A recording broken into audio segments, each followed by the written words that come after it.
Good afternoon and welcome to CCMA's webinar on discernment and learning, teaching discernment with Melanie-Prejean Sullivan from Bellarmine University. Dr. Melanie-Prejean Sullivan has been the Director of Campus Ministry at Bellarmine University in Louisville, Kentucky since the year 2000. She holds master's degrees in history and counseling, student affairs, and in theological studies. And before becoming a campus minister, she was an archivist, a museum collections manager, an international sorority academic advisor, and a high school humanities teacher and counselor. She's a graduate of Mainrad School of Theology and Louisville Presbyterian Theological Seminary. And Melanie's doctoral research focused on ways in which we can teach elements of discernment to undergraduates.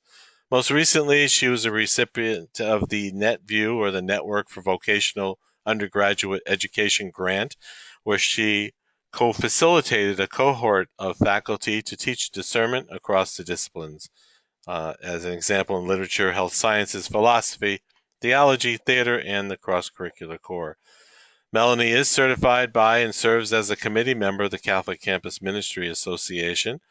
She has taught for Frank J. Lewis Institute for New Campus Ministers and teaches an introduction to campus ministry for St. Meinrad School of Theology.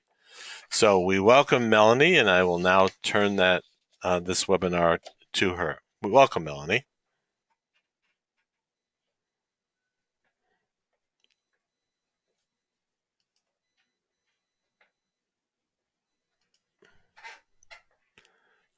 Melanie is not unmuting. Stand by, please. Okay, how about now? There you are, but we're getting a reverb. Let's hold on, stand by. Okay, how's that? Melanie can give us a hello? All right, how about hello? There you are. No, we're still getting that. All right, how about now? Give me a 3, 2, 1, please. Can you hear me now? That's perfect. All right, so welcome, Melanie. I turn it over to you. Frank? Yes. Okay, Melanie. Can you hear me, Melanie? Sorry, folks. Stand by. Frank, can you hear me? Yes. I'm speaking, but I guess nobody's hearing. Okay, so everybody on the seminar can hear just fine? Yes. Okay, so shall I begin? Please. The curriculum that we are going to kind of swiftly go through today is one that I created for a course that I taught back in 2008 when I was working on my doctoral dissertation. My thesis at that time was that we teach discernment across that we could teach discernment in a classroom setting, perhaps as easily as we could in any other way. The realization came when I was working with college students on a regular basis, and they were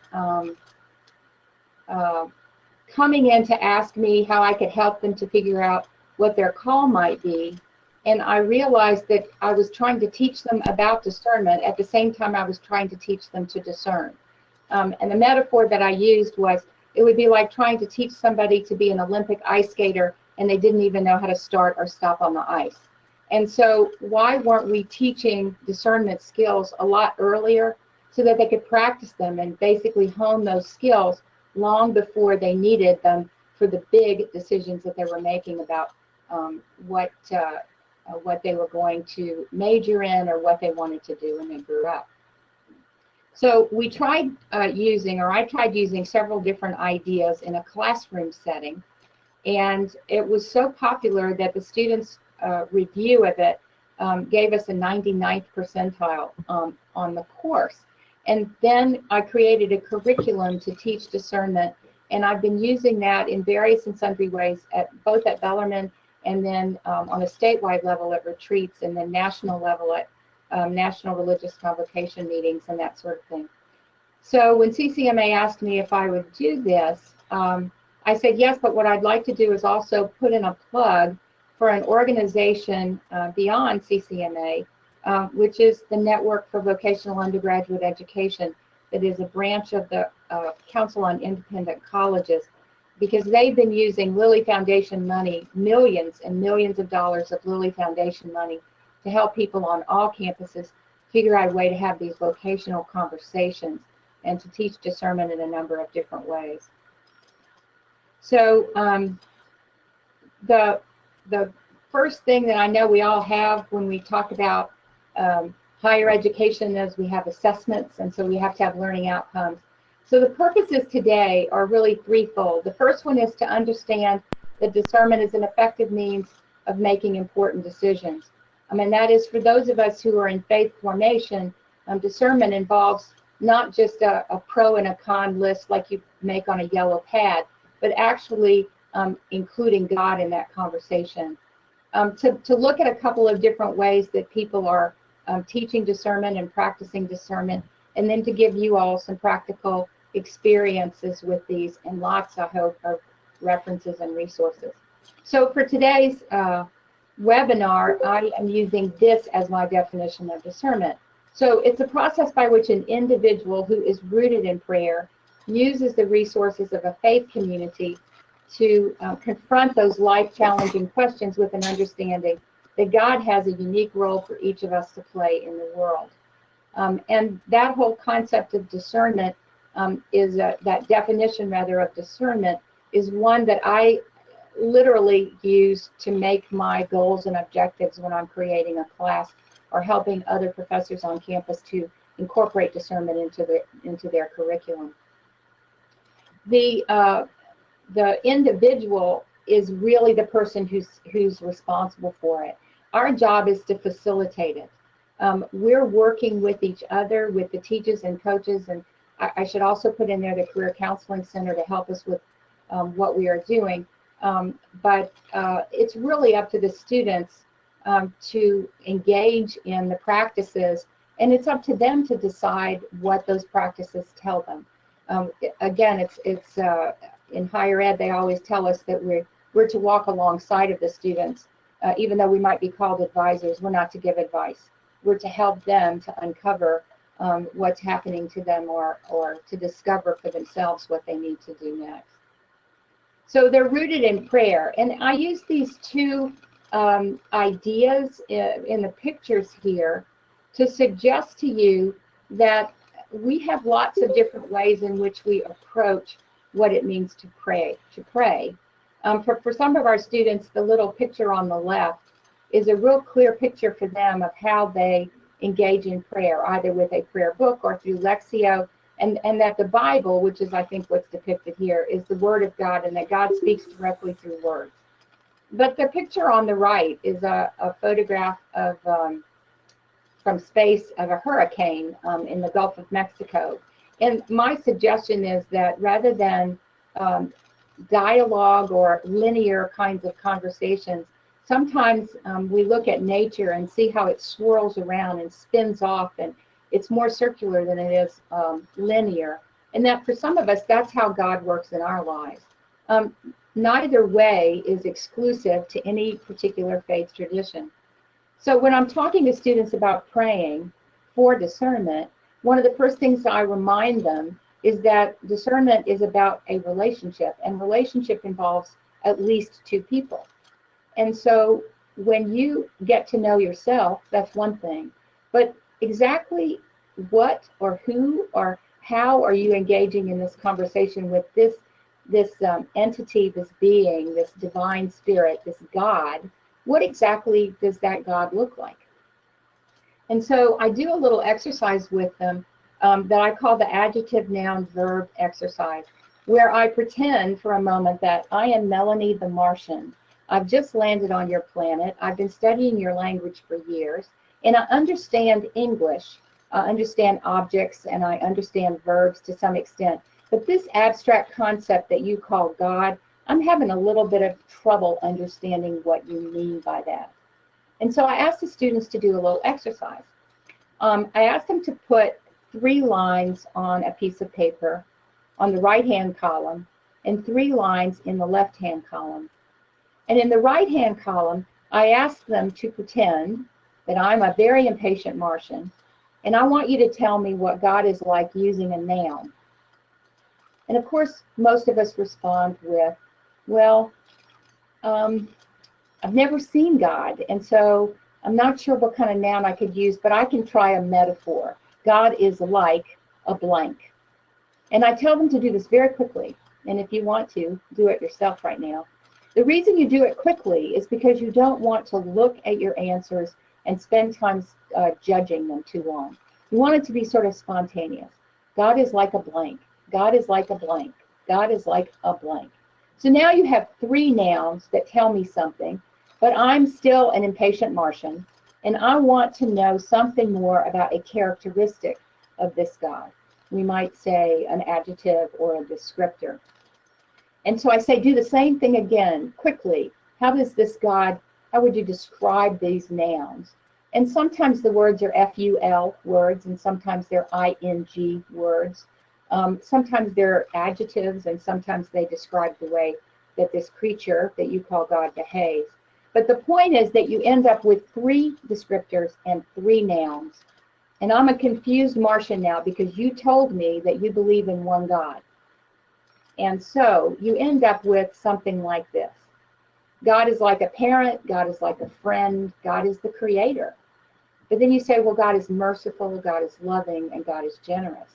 Now, as a Martian who loves mathematics, I have just paired each one of your descriptors with each one of your nouns, and I've come up with 9 theologies.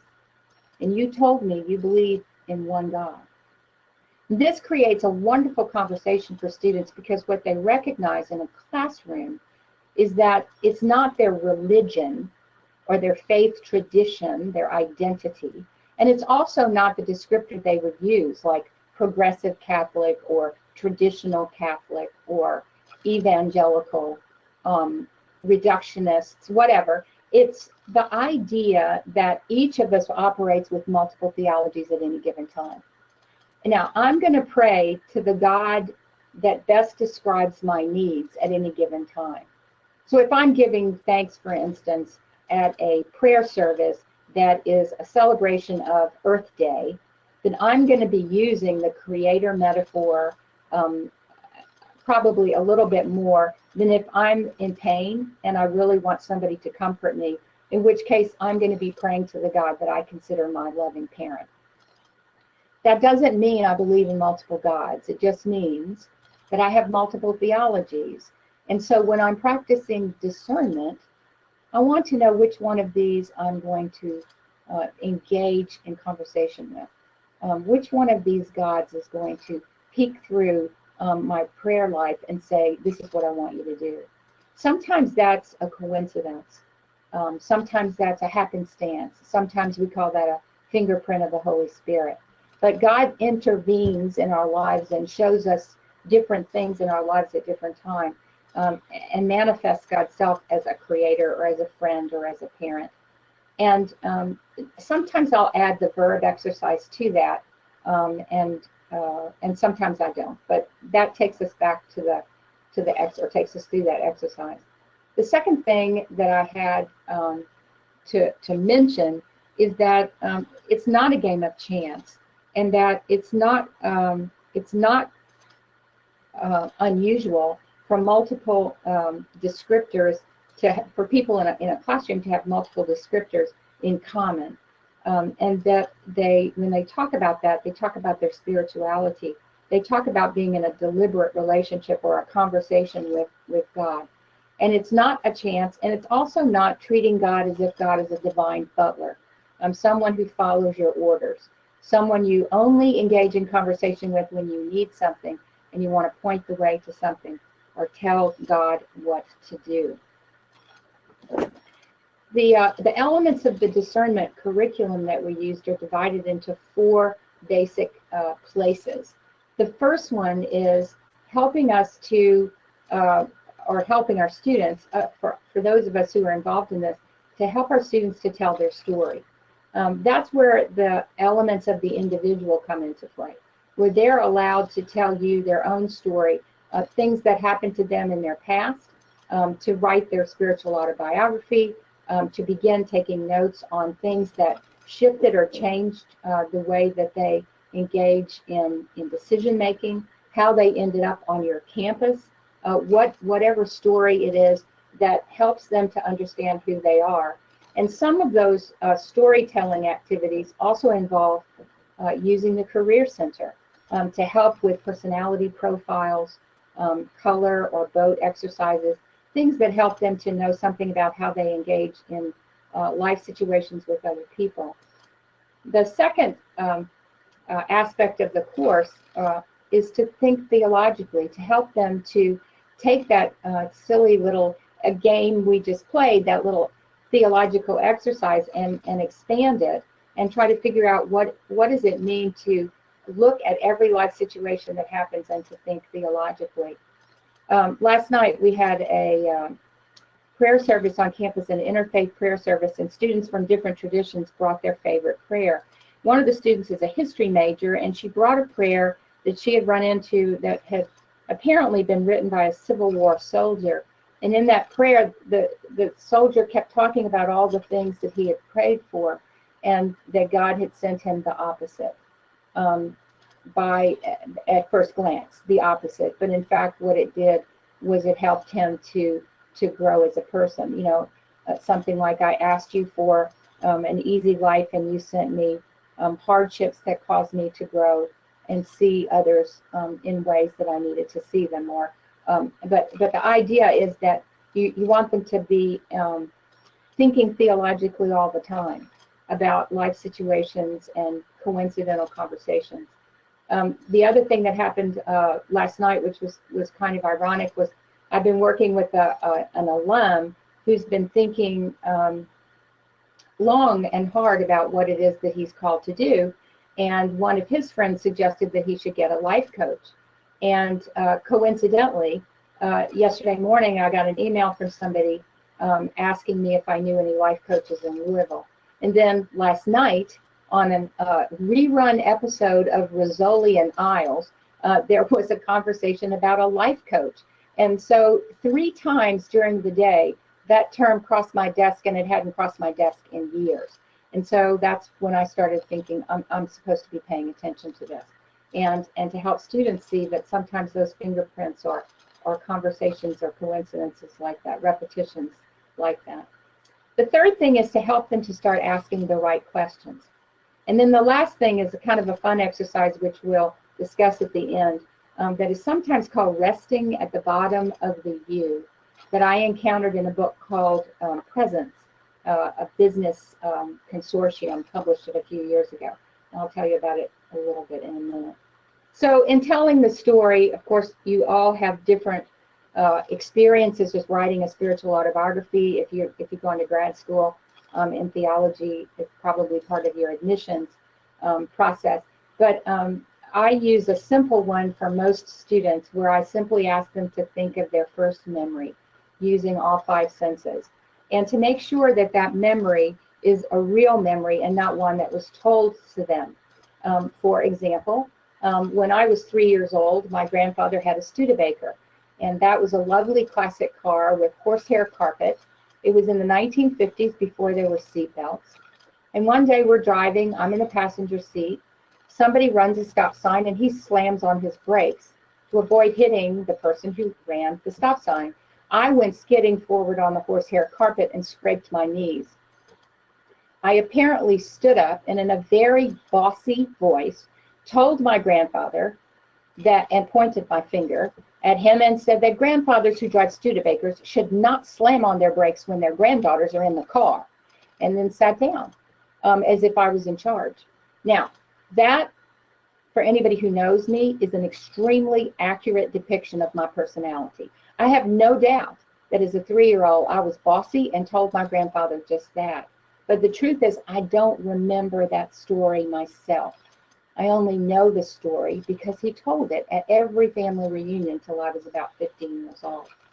So I tell them, what is your earliest memory? And what do you smell? What do you remember eating or tasting? What patterns were on the furniture, or what colors were in the forest or the garden? What's your earliest memory? And once you are back in that place, resting comfortably in that happy place, then you ask your question, who is God to me, or who was God to me as a 3 or a 4 or a 5-year-old? You advance it to the age of 5. Kindergarten is a great age. Most students who are had pretty reasonably happy memories of kindergarten. And then at the age of 10, we begin to form our worldview. So you ask students, what happened in the world when you were 10 that affected you? Now I'm going to give away my age again here and say that I was 10 in 1963 when John F. Kennedy was assassinated. I lived in Louisiana, and there was a lot of talk among the newscasters and in the newspapers about whether or not that assassination was a conspiracy. Was it a lone gunman, or was it a group of people in the government or the church that wanted Kennedy silenced? And that affected me, that conversation, those conversations affected me a great deal, to the point where I ceased to trust authority. And I, as a 10-year-old, doubting whether I could trust my government, I think has a really interesting correlation with the fact that when I was 18, a lot of my friends decided not to go to Vietnam and decided to protest because they didn't trust the government. Those kinds of ironies or serendipitous conversations that you have with students, I think can be very telling about their worldview. And then you ask them to repeat some of the same questions. What was it like when you were 15? What do you remember? And have them consider everything at each one of those stages as they consider how their conception of God changed. So how did their theology change?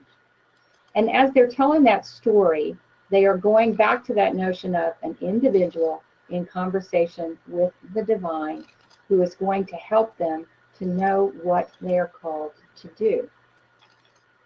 In terms of thinking theologically in a classroom or on a retreat, these are some sources that I think would be very helpful, and I'm going to make sure that Krista has this PowerPoint to send to you all, as well as the recording.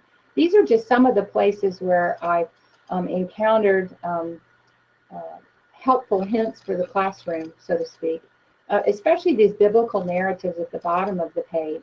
I use those a lot on retreats to help students to, or in Bible studies with my peer ministers, to see the different ways in which holy people that are part of our tradition were called. So Samuel is asleep in the temple, and he hears God calling him 3 times and goes to Eli and asks Eli for help. Eli says, just go back to sleep, go back to sleep. Eli finally realizes Samuel's being spoken to by God and says, just say, speak, Lord, your servant is listening. So the concept that there's a whisper that is talking to him. Also the concept that he needed a wisdom figure to help him figure out what was going on. Or I always like to look at the Acts story when they have all these great stories about how Jesus called the apostles in the Gospels, but then they get to Matthias in Acts and they roll the dice to see who's going to replace Judas. I don't recommend this as a discernment model by any means, but it is interesting to look at it from our tradition and see.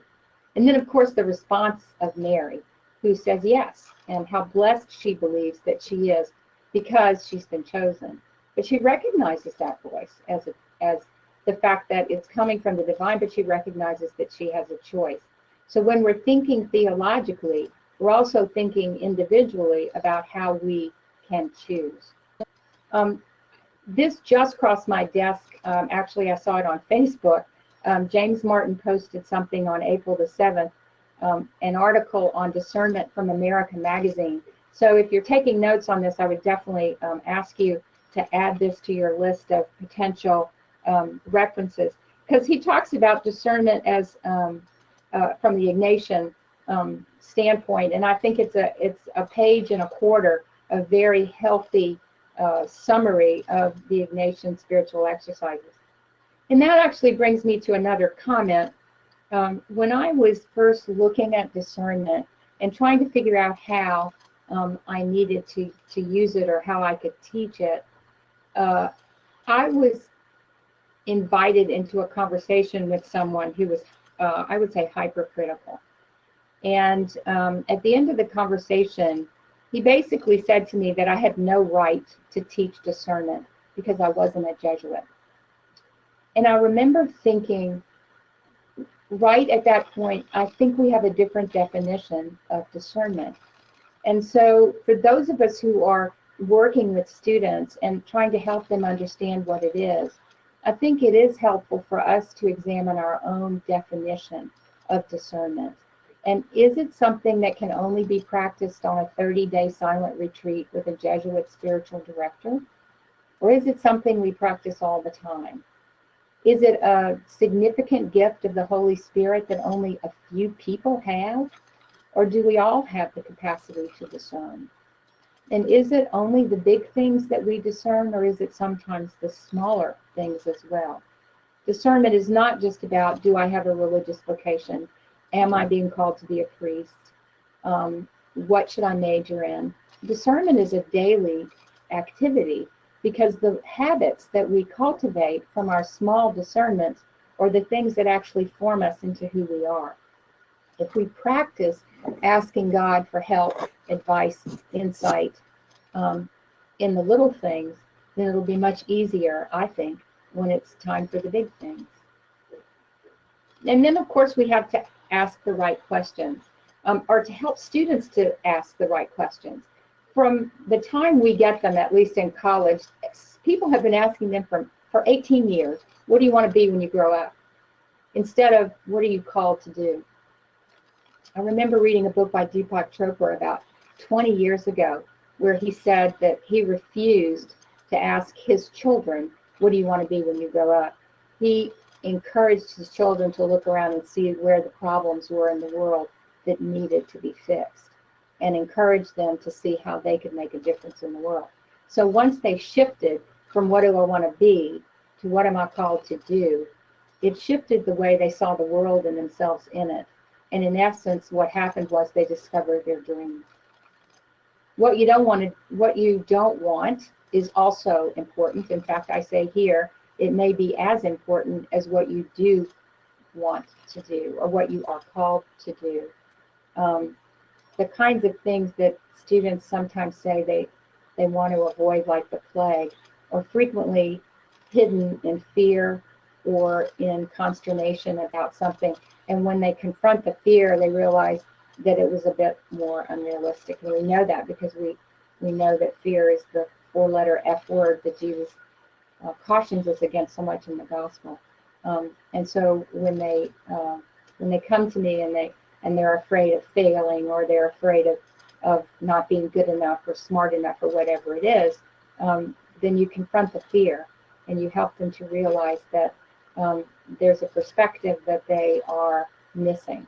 And so you encourage them to ask other people, how do you see me? What do you imagine me doing? What is your opinion of me? I've encountered this especially with some students who had no idea how impressed their teachers were with them because of their attitudes toward their fellow students, their compassion, their willingness to tutor, whatever it is. They don't even realize how much professors in the break room are talking about them, and talking about what great people they are. And then you get to point that out to them, and suddenly they can see themselves as they are seen, and it opens up all kinds of wonderful possibilities.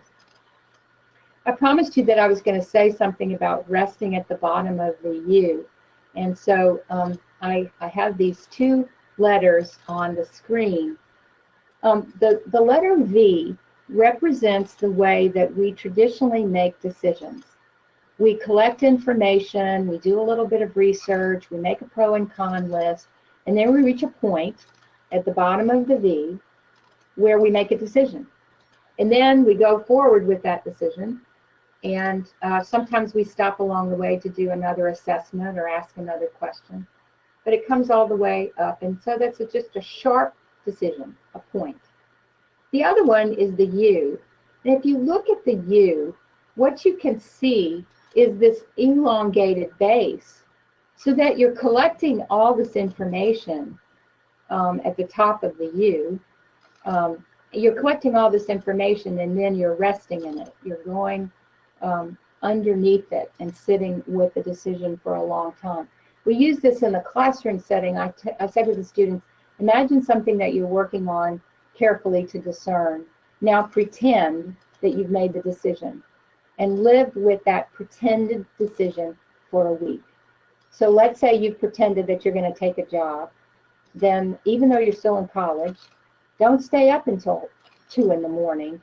Go to bed at 11 o'clock at night and get up at 5:30 or 6 or whatever time it is that you're going to have to go to work. And get up and dress as if you're going to that job. And then go to class. But the whole time you're going through the motions for those 2 weeks, imagine what it would be like to be on the job. Imagine what it would be like to work in that place. And just picture in your mind's eye for about 2 weeks, just rest with that decision. And then at the end of the 2 weeks, decide, is that really what I want? Is that really where I want to be? I often use a story of students who are coached into specific lines of life or fields because they're good at something. So I have the classic true story of a colleague of mine who was really, really good in math and was encouraged to be a computer scientist. And he got the degree in computer studies and he became a programmer, and he was absolutely miserable. He was making a ton of money, but he was miserable because he's quite an extrovert, and he was stuck in a cubicle 8 hours a day just typing code, and he was miserable. And he quit the job for less than half the money to become a high school computer science teacher. And he loved it. And the point was that he had gone into something just because of somebody else's advice. So that's resting at the bottom of the U. I'm gonna slow down a little bit here. I have a comment from Austin Schaefer. That's correct. Austin. The little one. Wait, is that my question? Melanie? Okay. I'm not sure what that means. I'm thinking Melanie can't hear me.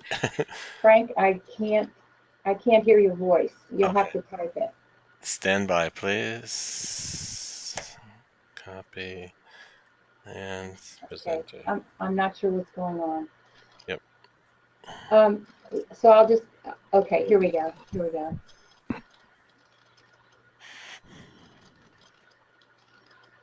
I find a lot of students get overly focused on the content of discernment in the sense that they mistakenly think there is one grand blueprint or plan for their life rather than focus on the relationship they have with God.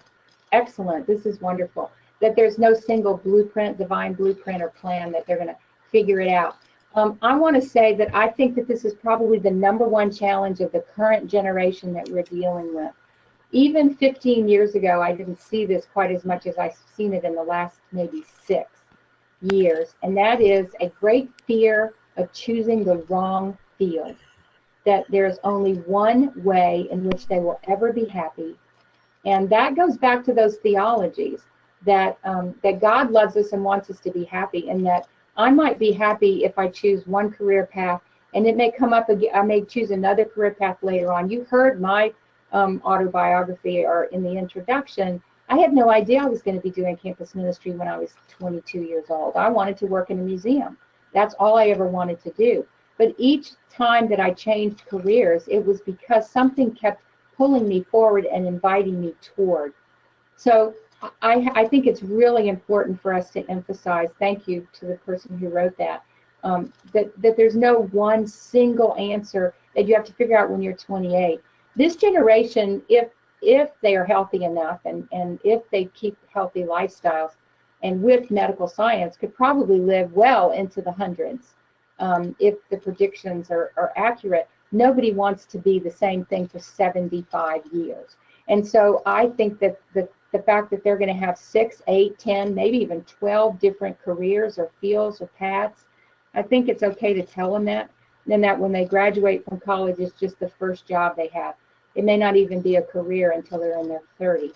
And they may have to try 5 or 6 jobs till they find the right fit. And that's not a sign of failure. That's a sign of perseverance. It's actually a sign of wisdom. So thank you for that comment.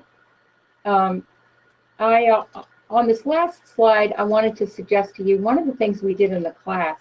We studied Ignatian spirituality, we studied Benedictine spirituality, we studied different suggestions from people we had interviewed about how they had discerned a call to their ministry or to their career.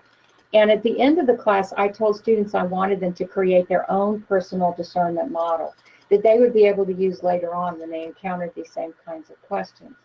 And so creating that personal discernment model was part of the text that we created for the discernment class. And the textbook is called Whispers, Nudges, and a Couple of Kicks. Actually, it's a curriculum guide. And in it, I asked them, where do you do your best discernment, or where did you do your best discernment in this class? So they're doing journal exercises, right? One of the things that you have them listen for God's voice is in the understanding of.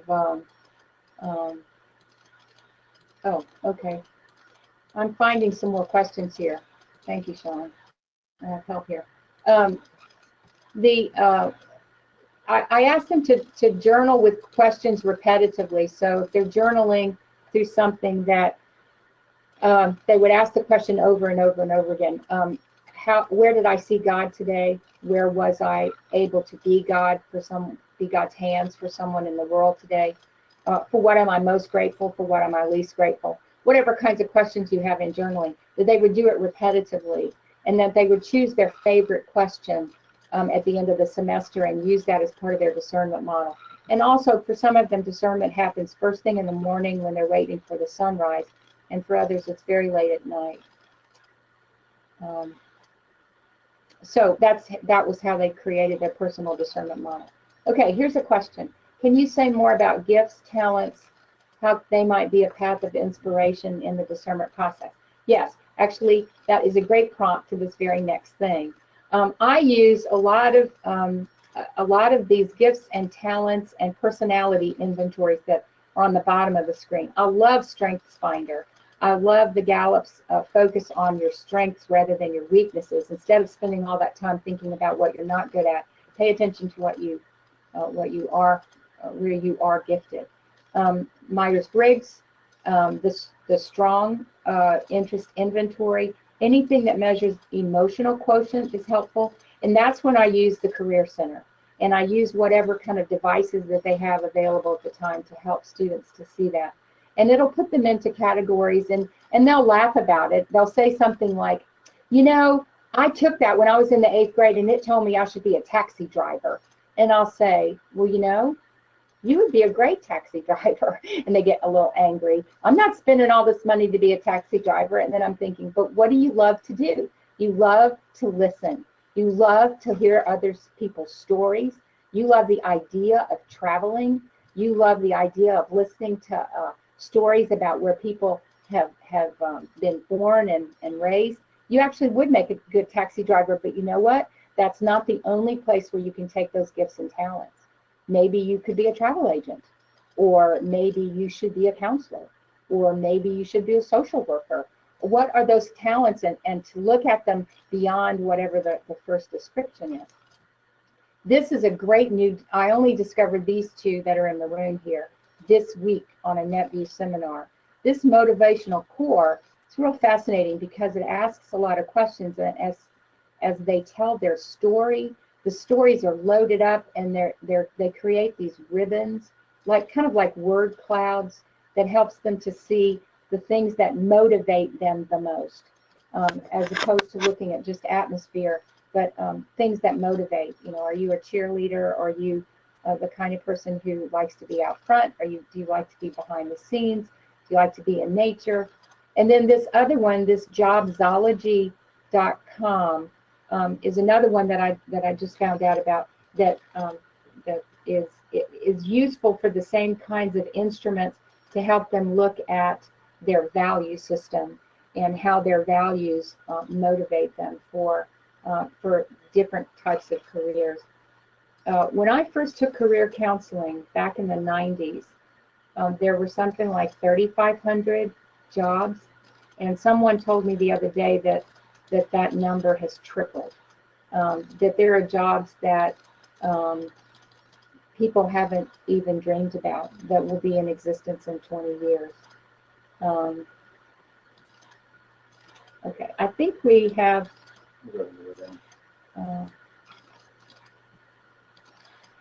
Let's see. I think that's the last question, if I'm not seeing it correctly. So, folks, if So that Melanie brings us apparently is really not to hearing the us, so if end. you'd like to I send would invite questions to me now. or to I her, think we have feel about free. 5 more minutes, if I'm paying attention to this correctly, where you might have questions. Please feel free to type them in. Meanwhile, I'll talk about a couple of other sources here. First of all, the little cutout that I have on this is supposed to be Moses, I think, as a wisdom figure, and I really love the idea that when I talk to students about Moses and the burning bush, we have to remember that the burning bush wasn't screaming at Moses. God did not begin to speak until Moses stopped and looked. And that correlates a little bit with the whisper that Samuel hears in the temple. But it's a little bit more of a instructional piece for the students. God doesn't yell at you. God doesn't usually trip you, although there may be circumstances that the trip causes an awareness. But it's that looking and eyes open awareness that really is so critical for hearing that voice. And then the last one is the last slide that I have here. It's a quote for the bottom of the page. It's really a quote from Merton. And it really speaks to me.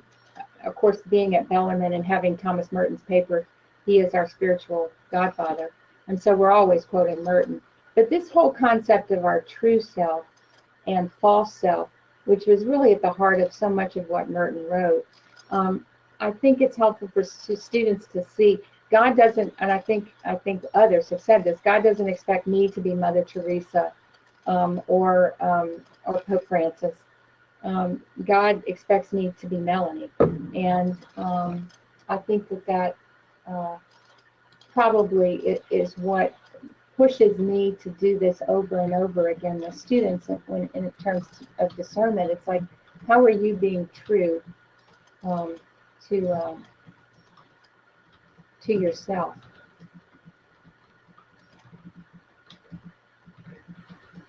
Okay.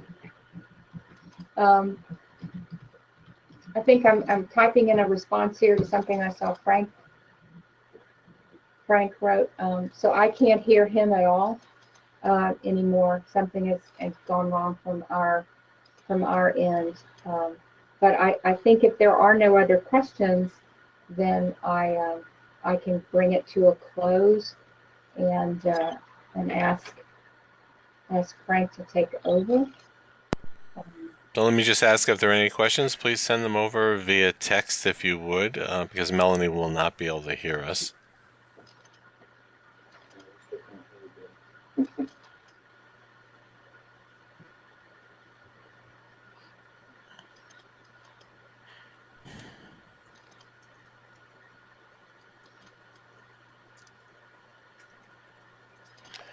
Okay, I don't believe any other questions have come over. I'd like to thank all of you for attending today and thank Melanie for her presentation. This recording will be available online, and Krista will send that out to you shortly.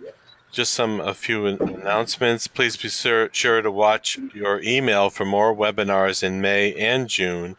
If you have any topics that you wish to learn more about, or if you're interested in presenting a webinar, please contact the national office with your ideas. You can send an email to Krista Bollinger at ccmanet.org or call her at 513-842-0167. So thank you again for attending today's webinar. And thank you, and I'm going to write this at the same time, thank you, Melanie, for your presentation. Wishing you all a great day, and hope to see you at the next CCMA webinar in May and June. Have a good day. Thank you.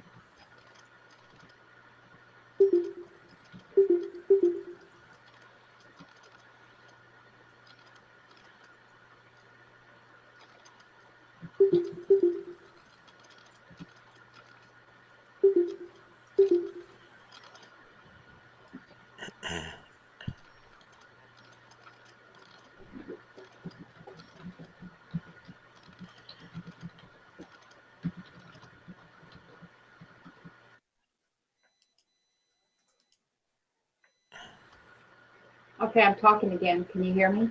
I can hear you. Can you hear me? I'm going to end the slideshow and go back. Can you hear me? Okay.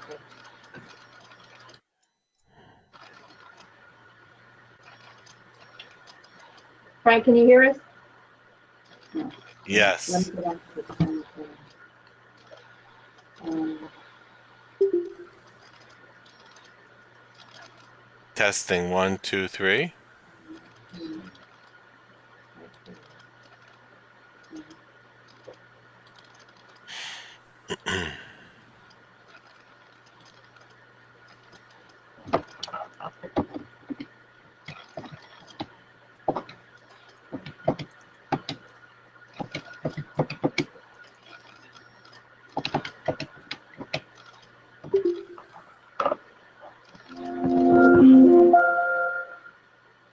Please enter your access code followed by the pound or hash sign.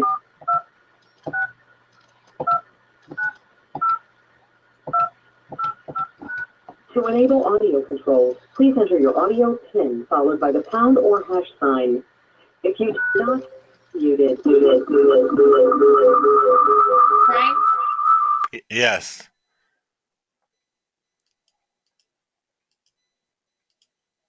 Hello. Can you hear me? Yeah, I can hear you. Can you hear me? I do now. Yeah, but we're getting the double reverb. Yep. And I'm wondering that, were you talking through your telephone for the conference? I was. Was it? Okay, no, that was sounded fine at your end. Were you, when you But signed I just in? never heard you. Once I hung up the phone. Yeah.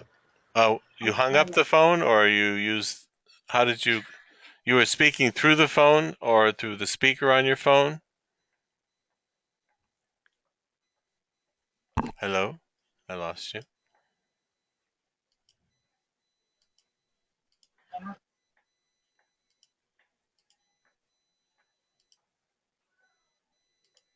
Okay, so you were speaking through the phone? Well, I was aiming my voice at the phone, but I Yep, couldn't and you hear you at sounded all. perfect, but your computer was muted, correct? Yes. Okay. I don't know what, when you signed in on the phone, did you type in the audio code? That I was don't have an audio. I just had an access. just the access code. Okay. Yeah. I'm not sure why. I mean, the phone should have been just as clear. Are you talking to me through the phone now or just through the computer? Yes. To the phone. And you're hearing me and I'm hearing you. But I'm only hearing you through the phone, not the computer. Right. But you weren't hearing me through the phone before? No, I didn't hear you. The minute I started this seminar, it was gone. Through the phone. Yeah, it was So, totally silent the whole time I did my so presentation. I wonder what's different now where we're talking through the phone. Oh, no, I hung up the phone because I was getting this reverberation all over the place. Oh, so you're not on the phone now? Yes, I am, but during the seminar, I wasn't. Oh, okay. But the crazy thing is, I was talking into my phone for the presentation. Okay. But your reverbing was coming from between the two speakers, the computer and that. So Yeah, if we silence the computer. Yeah, like my computer speakers. Let me see if I can hear you now. Because I'm not seeing you calling in at all, and that's the funny thing about it. I see your computer line here, but I don't see your phone call in. Okay. So I All right, can't. let me try something else. Let me hang up the phone and see if you're still on. Okay. Uh-huh. Okay. Okay, can you hear me? Yes, I hear you. Can you hear me? Yeah, I All right. can. Well, sounds just as good as the phone did. So All right, then maybe we'll just do this tomorrow. just do Or this next week. next Yep. week. Okay. No, very good. The presentation was great. Unfortunately, folks weren't. I couldn't see when they typed you directly, and they I couldn't. only got 2 or 3 and I answered them all. Yeah, yeah, no, that's great. And but sometimes people would chat them in. So next time we'll hopefully get more questions. But overall, it went as smoothly as it could without with you being unable to hear me. And Okay. fortunately, I did hear you. So Sean, thank you for your back end stuff there, and we'll just next week we'll just hopefully it'll go perfectly well. Okay. Thank